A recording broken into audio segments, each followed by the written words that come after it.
Hello, everybody.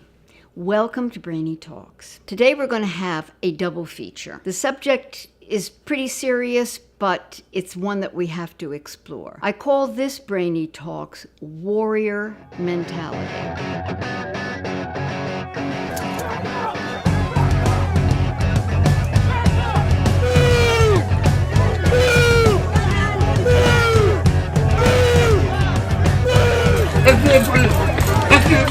The police he's covered.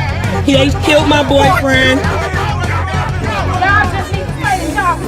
We're talking about the new and terrifying use of military combat weapons by local police forces. We're also going to listen to something described as warrior mentality. And this is used in civilian law. We're not talking about wars here. It's all pretty shocking. And today I want to refer you to some background material that will make you talk about this subject and think about this subject, and I hope get really angry and reflect. That I'm directing you to is one featuring a guy named Radley Balko, an investigative reporter speaking to Democracy Now!'s Amy Goodman. Radley Balko is the author of the book Rise of the Warrior Cop, the Militarization of America's Police Forces. He also blogs for the Washington Post. He's speaking to us from Nashville. Talk about the level of militarization of this police department, what you saw as you watched the police for the first days of these protests. Well, I mean, I think what we saw was a manifestation of a trend that's been going on for 30 to 35 years.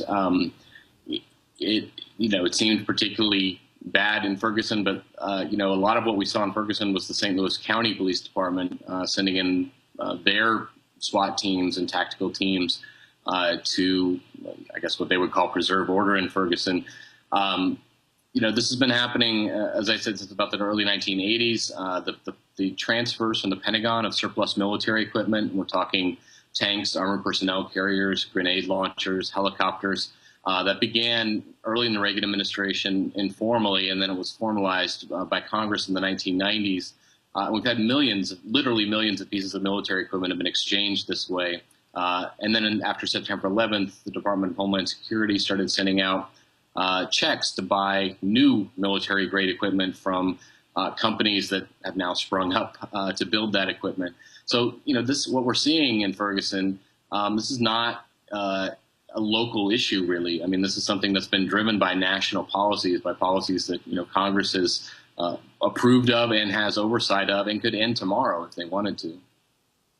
And Radley Balko, I mean, I was struck not only by the assault weapons and the armored vehicles, but even by the officers changing their uniforms into military fatigues, as if they were going to war, rather than they were actually policing largely angry, peaceful protests. There was some looting, and there was some rock throwing and possible Molotov cocktails, but it really was not on a major scale from everything that I could tell. But yet they were loaded for war. Right, and I think that there are the obvious problems when we see the weapons, but the uniforms matter. When police officers are wearing camouflage, it sends a very clear message to the community that they're supposed to be serving. It also affects the mindset of the police officer himself. The idea that when we take domestic police officers and we train them like soldiers and we give them military gear and we dress them up like soldiers and we tell them they're fighting a war, war on crime or war on terror, they're going to start to see themselves as soldiers. And that's just a mindset that's not, that really isn't appropriate for domestic policing. And I think you saw that in the way that they responded to protests, not just in Ferguson, but also, a lot of the crackdowns on the Occupy protesters, on the crackdowns at the political conventions over the years. I mean, this has become our default response to protest in the U.S., and it's something that's, I think, very antagonistic toward the very idea of free speech and the First Amendment. The filmmaker, Craig Atkinson, sat for many interviews discussing his tough film, Do Not Resist. He gives a great deal of background. Here's a clip from another video that you'll want to watch in its entirety. Craig, for people who don't know anything about this film, what is it about? This is a look at police issues in America, more specifically the flow of military technology that has gone into police work. I guess our focus would be more the post 9/11 flow of funding that has gone into domestic police work for equipment. The figure that we cite in the film is $39 billion essentially post 9/11. $34 billion of that was through Department of Homeland Security, obviously established after 9/11, and the other remaining $5 billion was through the Department of Defense.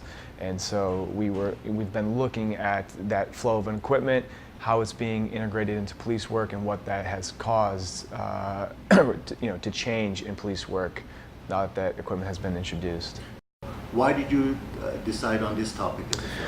Well, I was originally interested in this topic. My father was a police officer for 29 years, and he was a SWAT officer for 13 of those years. This is outside of Detroit.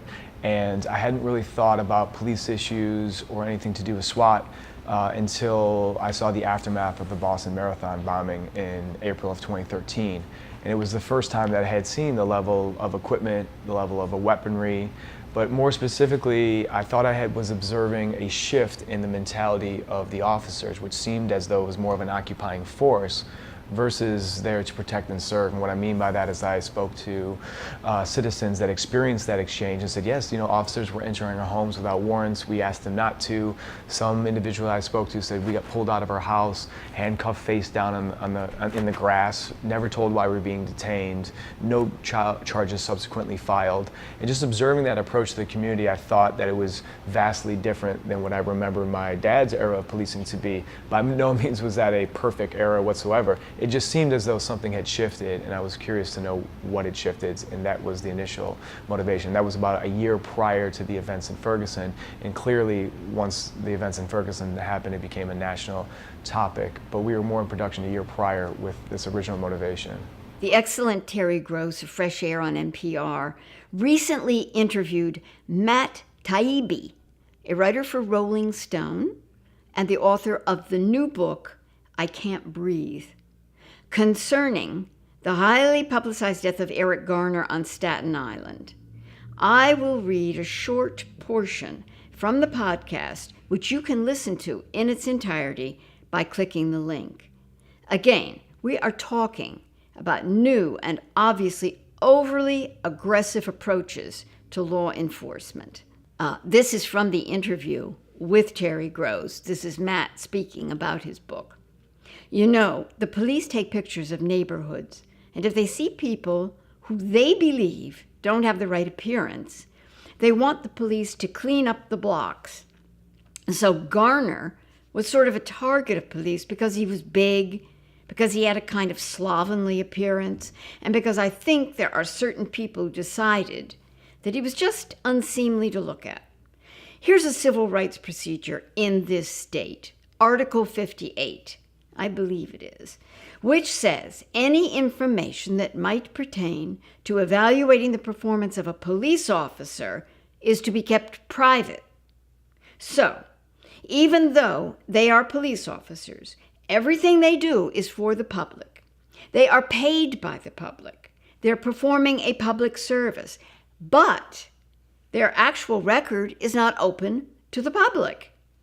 You can't file a Freedom of Information request to find out how many complaints there might have been against an individual officer.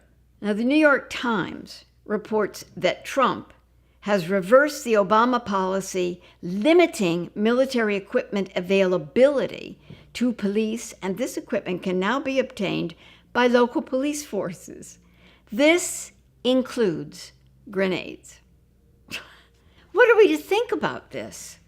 Well, first we need to be informed, and then we can think about it. Please read or watch all the material and then have your say. And watch the Brainy Films class specifically on Do Not Resist, the documentary about arming local police with military weapons that started the conversation for me. What are we to think about this? Well, first we need to be informed, and then we can think about it. Please read and watch all the material provided in the video description below. Then have your say.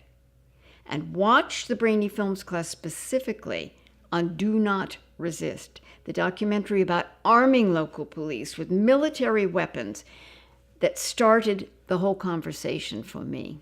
Thanks for joining me. I know it's not fun or a cheerful subject, but thinking is what we need to do, and being informed is what we need to be. So please go on and do your homework, and I will see you next time. Thanks for joining me.